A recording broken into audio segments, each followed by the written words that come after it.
2부 시작하겠습니다.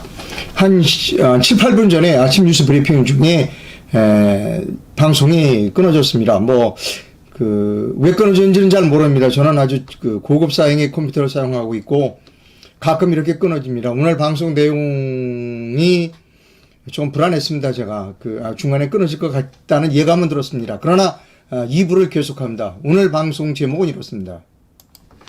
이재명 리스크가 윤석열 리스크로 변했다라고 하는 것이 오늘 아침 뉴스 브리핑의 제목입니다. 계속 갑니다. 어디까지 말씀드리냐면 강서구청장 김태우 씨의 이번에 선거 패한 거에 대해서 제가 매우 안타깝다라고 했습니다. 저하고 김태우 씨의 관계를 조금 아까 설명드렸고요. 조금만 더 설명드리면 김태우 씨가 공익제보를 하고 그때 문재인 정부에서 아마 쫓겨다닐 때입니다. 그리고 저하고 김기수 변호사하고 자동차로 김태우 씨를 사랑제일교회에 이렇게까지 이렇게 데려다 준 일이 있습니다. 그리고 큰 금액은 아니지만 제가 주머니에서 있는 돈을 해서 김태우 씨를 주면서 최선을 다하십시오. 당신 용기 있는 사람이다라고 했다는 겁니다. 김태우 씨는 이번에 강서구청장에 당연히 당선되었습니다. 왜냐하면 그것이 정의이기 때문입니다. 조선일보 같은 데서는 아까 말씀드렸죠. 해설을 그렇게 하고 있지 않다는 겁니다. 재법원에서 유죄라고 판결했는데 그것을 사면 복권을 해서 다시 강서구청장에 공천했기 때문이다 라고 하는 건데 저는 그거는 옳지 않습니다. 김태우 씨는 죄가 없습니다. 죄가 없는 사람을 대법원에서 죄가 있는 것으로 만들어서 멀쩡한 사람을 구청장에서 떨어뜨린 것, 그것은 잘못입니다. 이번에 김태우 씨가 다시 강서구청장이 돼야 하는 것이 정의로운 일이었다라고 하는 것이 제 생각입니다. 뉴스 계속합니다, 여러분. 또 끊어지면 3부, 4부 계속하겠습니다. 예. 자, KBS 2사에 이동욱 씨가 임명됐습니다.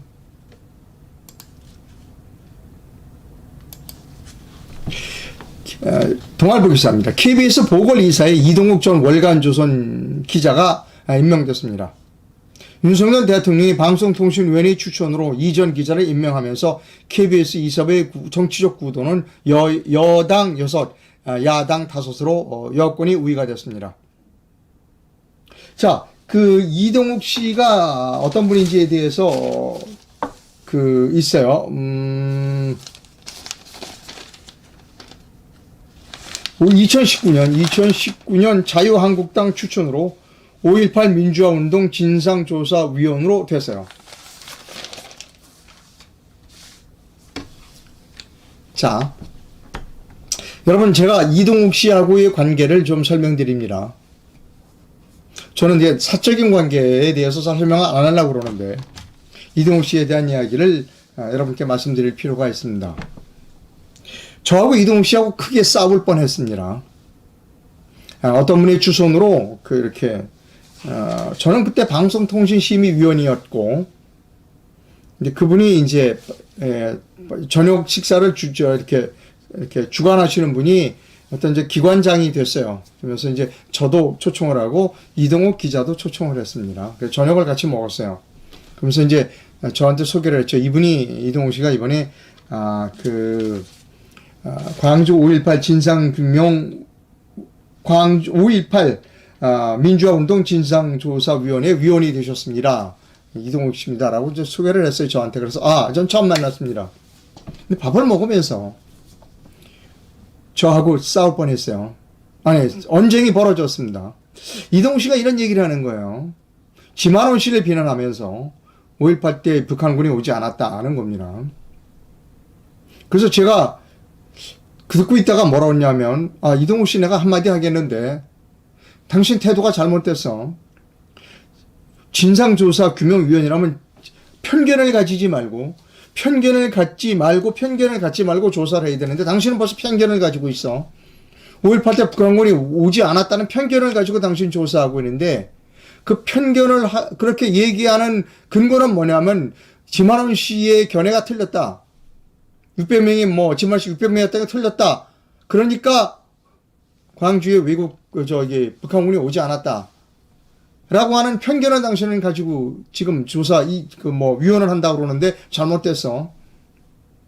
자, 지만원 씨의 견해가 틀렸다고 해서, 지만원 씨의 견해가 틀릴 수도 있어. 지만원 씨의 주장이 틀렸다고 해서 외부 세력이 개입하지 않았다는 이퀄 관계로 성립하지 않아. 라고 제가 식당에서 큰 소리로 했어요. 그래서 언성이 높아졌어요. 그 식사를 주재한 분이 딱 양편을 말렸습니다. 그리고 지금 이분은 5.18 진상규명위원회에 들어가서 계속해서 어떤 걸 하느냐. 외부 세력이 개입하지 않았다는 주장을 편 분이 이분입니다. 자, 제가 여러분 시청자 여러분께 좀 말씀을 드릴게요. 우리가 알고 있는 KBS의 이사, MBC 이사, 훌륭한 옛날에 정말 그 사람들이 정말 훌륭한 사람들이야 라고 알고 있는 사람들이 사실은 그렇지 않다는 거예요. 제가 누구라고는 얘기를 못해요. 옛날에 KBS 이사장 하신 분이 있어요. 누구라고는 얘기 못해요. 근데 그 사람 때문에 그렇게 망가졌어요. 무능하게 짜길 이럴 데 없어. 역시 마찬가지입니다. MBC도. MBC 이사, 훌륭하다고 생각해서, 그 사람 훌륭하다. 천만에 나는 문화방송 우파 노동조합 위원장을 했어요. 그 사람의 행동을 너무나 잘 알고 있어. 박쥐 같은 행동을 너무나 잘 알고 있어요. 우리나라에는 용산 청원들의 간신만 득실득실하고 그런 간신들이 추천하는 사람들은 전부 어떤 사람들이다? 기회주의자들이라는 겁니다, 여러분. 그래서 대한민국이 이 모양 이 꼴이에요. 우리 국민들이 속고 있어요. 제가 이동욱 씨에 대해서 이런 얘기를 하면은 사실입니다. 이동욱 씨하고 저하고 언쟁을 벌였다는 겁니다. 당신은 편견을 가지고 하고 있어. 벌써 아니라고 외부 세력이 개입하지 않았던 편견을 가지고 있잖아. 편을 가지고 있는 근거는 지만원 씨의 견해가 틀렸다는 거 아니야. 제가 주장한 지만원 씨 견해가 틀렸다고 해서 지만원 씨 견해가 틀린 건 이퀄로 외부 세력이 개입하지 않았다는 이퀄 관계에서 성립하지 않아. 그런 자세로 조사위원회에 임하면 당신은 올바른 태도가 아니야 라고 했다는 겁니다. 그리고 이분은 5.18 진상규명위원회에 들어가고 어떤 일을 했다? 외부 세력이 개입하지 않았다는 것을 계속해서 주장한 분이 이분이라는 겁니다.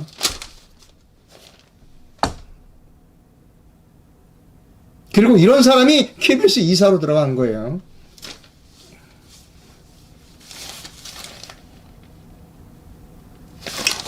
우리나라는 어디에서부터 손을 봐야 될지 잘 모르겠습니다. 그러나 저는 사실을 여러분께 말씀드립니다.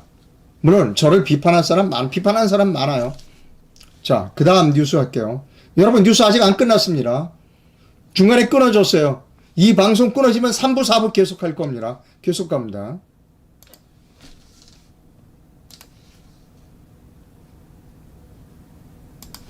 대한변협이 대법원장 후보를 공개 추천할 거라는 겁니다.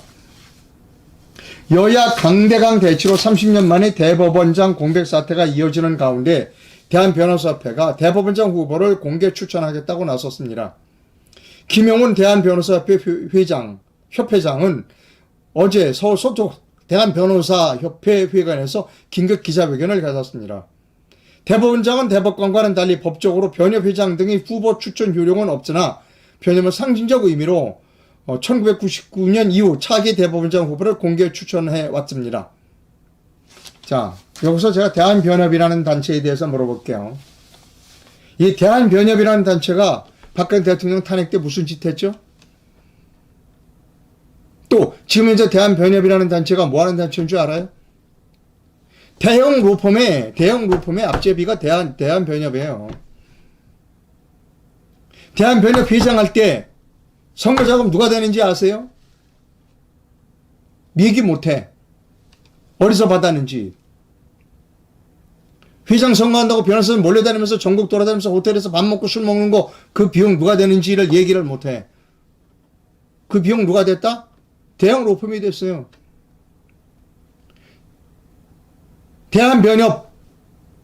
그래서 제가 대한변협을 여러 번 얘기했죠. 1년에 10,000곳씩 40곳이면 올라오는 민사소권 형사를 제외한 나머지 만 건을 쓰레기통으로 읽어보지도 않고 버려. 쓰레기통에 들어가지 않기 위해서는 전관을 사야 돼. 전관들은 다 어디에다 대형 로펌에 있어요. 그래서 대한변협 보고 당신들 그거 위헌이다 라는 얘기를 해라. 안 하잖아요. 대한변협이. 그럼 심리불속행에 대해서 공개 토론을 하는 전문조사를 하자. 대한변협이 안 하잖아요. 그게 대한변협입니다, 여러분. 대한변협이 대법원장 후보 공개 추천할까? 글쎄. 이 사람들이 대법원장 후보 공개 추천하는 후보는 아마도 대형 로펌 편일 겁니다. 아마도 대형 로펌 편일까. 이들이 대한변협이 해온 그 행보를 보면 이들이 추천하는 대법원장 후보는 대형 로펌, 대형 로펌일 가능성이 대단히 높아요. 선거자금 어디에서 받았다? 대형 로펌에서 받았어요. 그럼 자유로울까? 이 사람들이 대법원장 후보를 공개 추천하는데 자유로울까? 대한변협이? 안 받으면 되잖아요. 선거운동 그냥 하면 되잖아. 걸어다니면서 하면 되잖아. 왜 호텔로 뛰어다니면서 술 마시고 밥 먹고 그래요?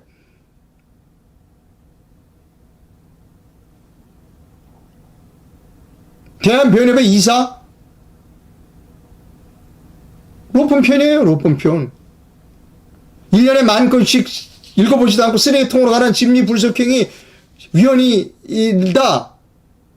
동의 안 해주잖아요. 대한변협이. 왜? 대형 로펌이 있으니까. 대형 로펌을 먹여 살리는 게 심리불속행위예요.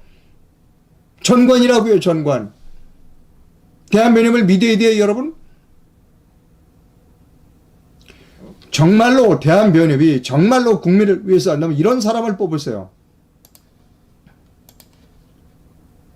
이분이 초대 대법원장 김병로 씨예요. 어제도 얘기했죠. 6.25 전쟁이 벌어졌어.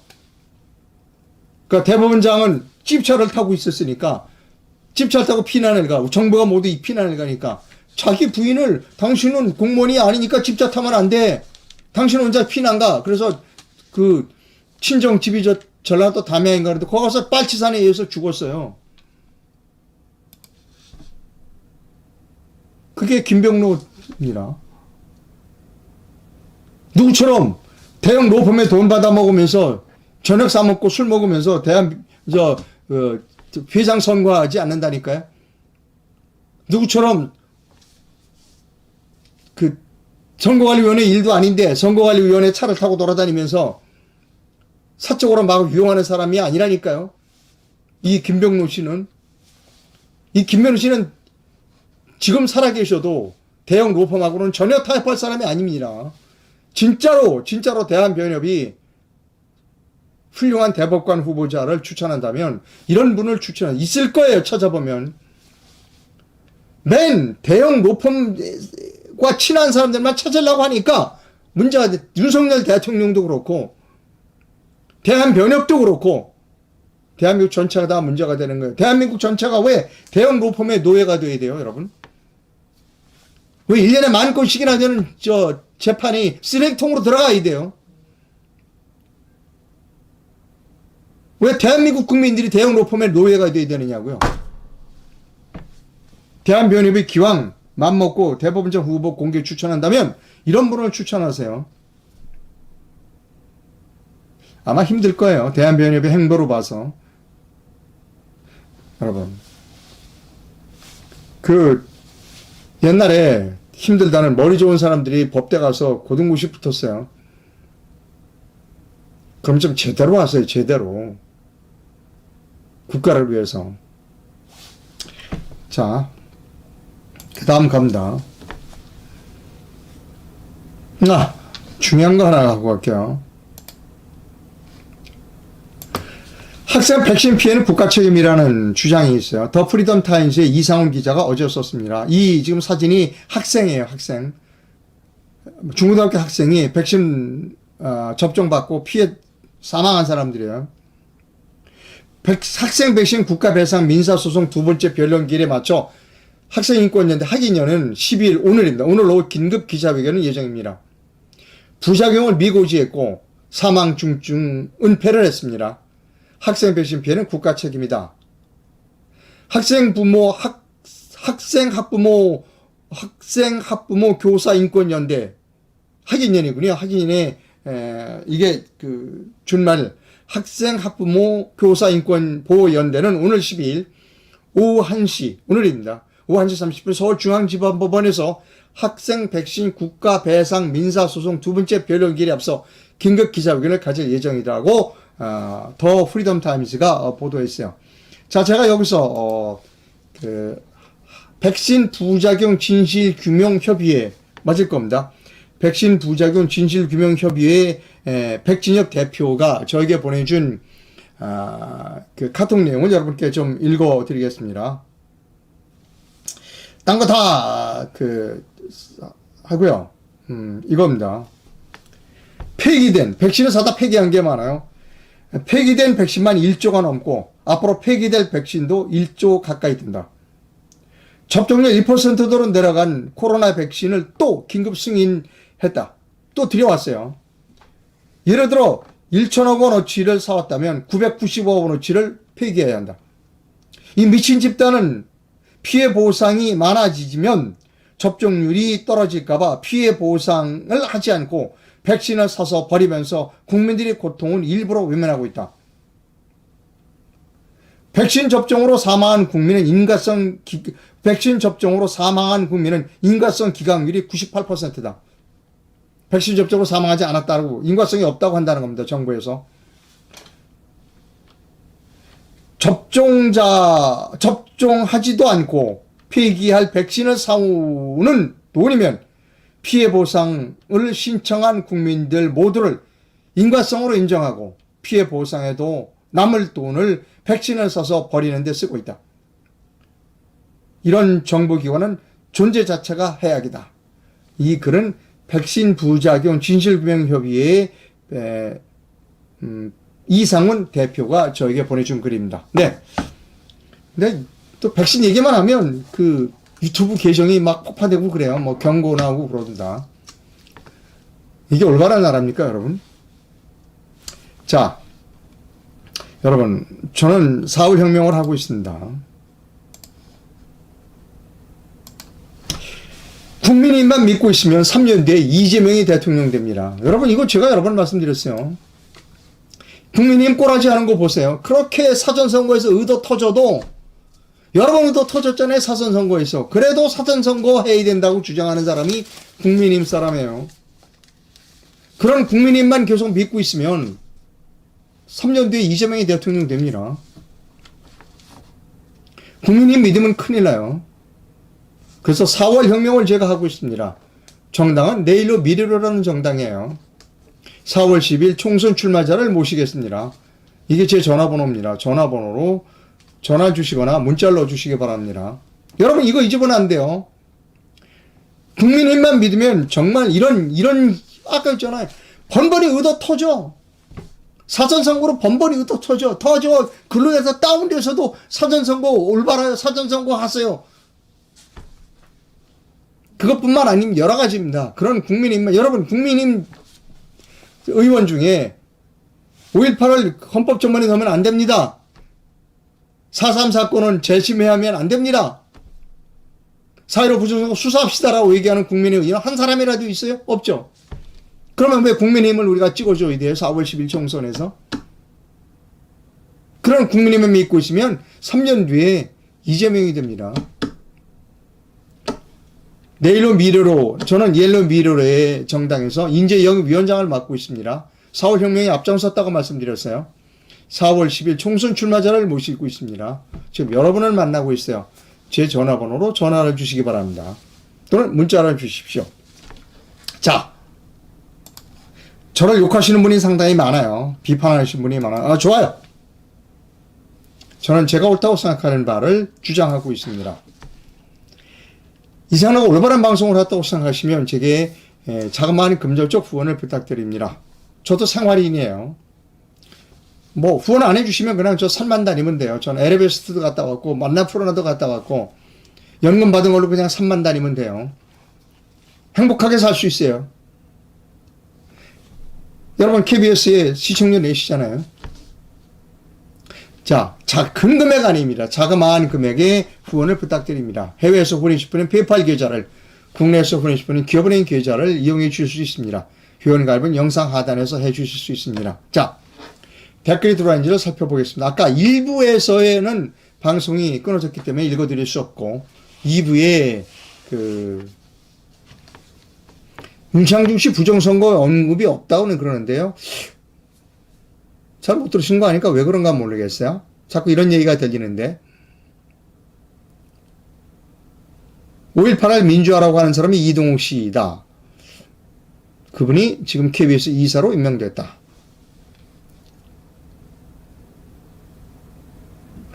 윤석열 죽이는 거 이해가 되는데 그럼 대안이 뭡니까? 오케이. 대안을 제가 말씀드릴게요. 지금 대통령 선거 아닙니다. 내년 4월 10일은 총선이에요. 대통령 선거 아니에요. 내년 4월 10일에서 국힘당을 찍어주면 안 됩니다. 진짜 애국정당을 찍어주면 됩니다. 여러분 봤잖아요. 비겁한 사람들, 간신들은 위기가 닥치면 다 도망가더라. 그 박근혜 대통령 그래서 탄핵된 거 아니에요?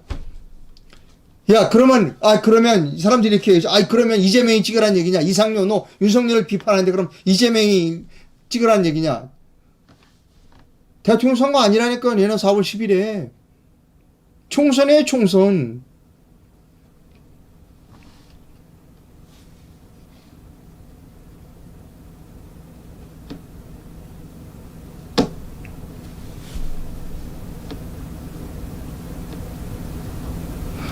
김명록 씨에 대한 또 반대 의견이 있어요.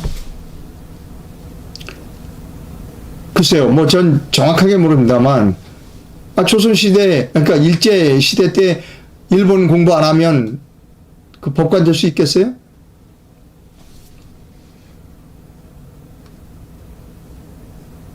내는 총선 걱정입니다. 걱정이라니까 지금 국민님만 믿고 있으면 내는 완전히 3년 뒤에 이재명이 대통령 돼요. 여러분, 아주 냉철한 판단력을 갖고 있어야 합니다. 냉철한 판단력을 갖고 해요. 다 거듭 얘기해요. 국민의힘 의원 중에 5.18 헌법조문에 넣으면 안 된다. 4.3 사건 재심하면 안 된다. 4.15 부정 수사하라! 라고 주장하는 국회의원이 단 한 명도 있어요? 단 한 명이도 있습니까? 없죠. 내년 4월 10일에서는 어떤 정당을 추천해야 된다. 후보를 뽑아야 된다. 애국정당을 뽑아야 되는 겁니다. 제가 애국자들만 모으고 있습니다, 여러분. 네, 방송 시청해주신 시청자 여러분 대단히 감사합니다. 저는 제가 옳다고 생각하는 바를 여러분께 말씀드리고 있습니다. 저를 비난하셔도 저는 갑니다. 내일 다시 뵙도록 하겠습니다. 감사합니다.